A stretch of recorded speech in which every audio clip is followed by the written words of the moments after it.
Tout part d'une note du secrétaire général du ministère de l'Éducation nationale datée du 11 septembre dernier, laquelle faisait mention pour le compte de l'année 2023-2024 de la gratuité des frais de scolarité au sein des établissements publics et confessionnels à l'échelle nationale. Une note à l'origine de plusieurs incertitudes, tant les parents d'élèves que les responsables des établissements publics et confessionnels étaient dans la confusion totale. Au lendemain du premier conseil de ministres de la transition, Carméline Toutoum-Leclerc apporte plus d'amples explications. Alors, il y a deux choses.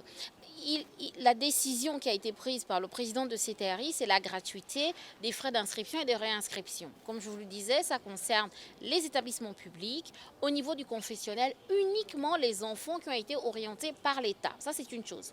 Et ces enfants qui sont orientés par l'État vers les confessions religieuses, nous prenons également en charge les frais d'écolage. Ces frais d'écolage incluent les frais de scolarité, mais pour les enfants orientés par l'État. Au sorti de cette rencontre avec l'ensemble des directeurs du ministère de l'Éducation nationale, des éclaircissements ont également été faits suite au précédent communiqué du CTRI annonçant la mise en solde de 1000 fonctionnaires. Ils sont prioritaires en ce qui concerne les 1000 postes budgétaires. Ce sont ceux qui sont en situation de pré-salaire depuis de nombreuses années. Ce sont les sortants écoles.